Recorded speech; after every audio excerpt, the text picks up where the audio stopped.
it's Clara here.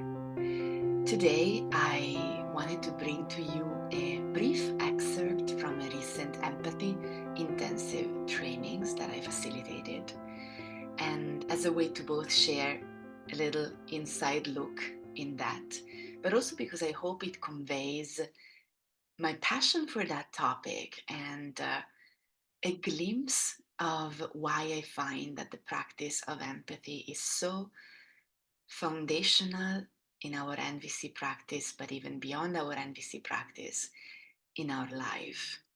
And so in this clip, I hope I give you a little taste of that.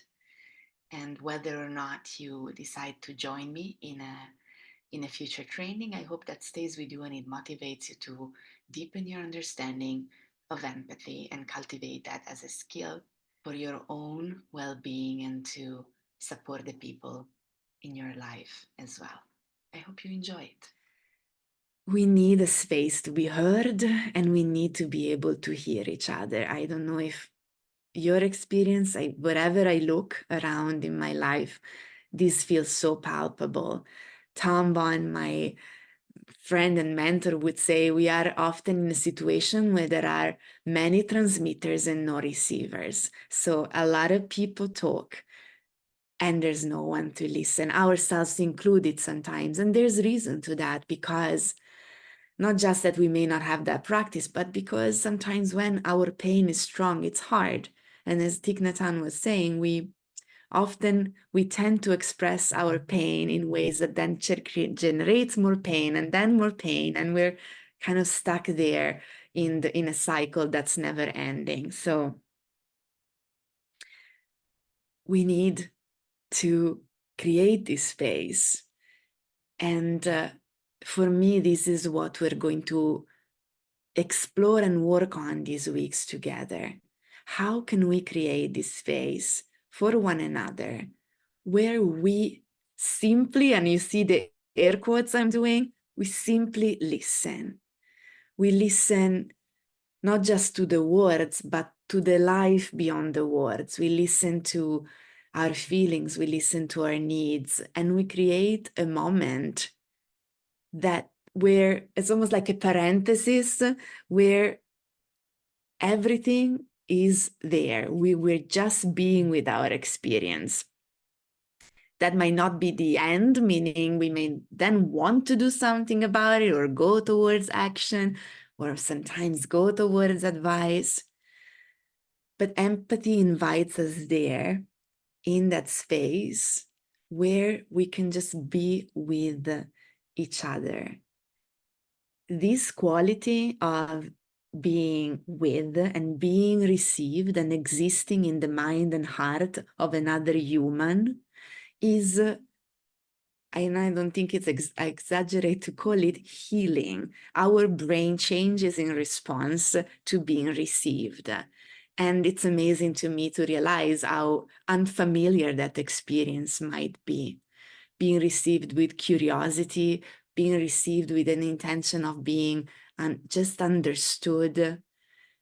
It's something that truly and literally can change your brain and allow you to integrate your experience, allow you sometimes to reprocess it without needing to receive any fixing or any education, just by the preciousness of having someone there with you. Maybe you can bring in your empathy practice some moments where you were activated or you were in pain. And there, you have a place that we're hopefully going to learn to create for each other, where you're not going to be judged, where you're not going to be analyzed, where you can just be with that. And through the power of that space, maybe new insights will come up, or maybe at least you will have had the nurturance of that space. The reason we start from empathy is that space that in this training you're going to hold for each other in self-empathy, we do it towards ourselves. It's harder.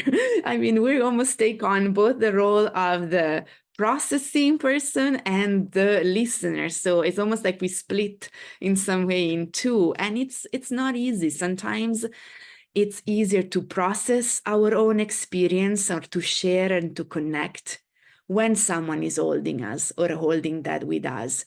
So, and that's why we build towards it. These empathy sessions, I hope you can always see them almost as an assisted self-empathy, so to speak.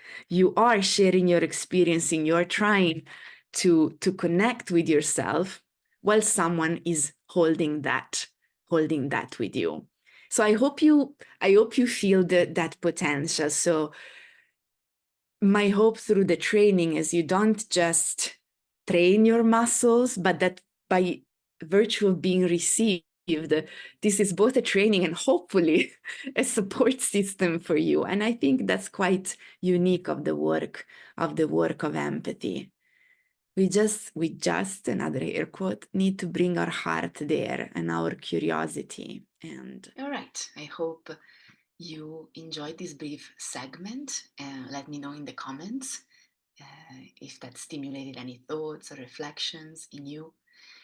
And if you are curious to dive deeper, I hope you can join me one of the upcoming opportunities of an empathy intensive training that dives really deep into the inquiries about what empathy is, why do we want to pay attention to that and cultivating that skill, and also, and most importantly, how we do that and how we grow it through our practice of NVC. So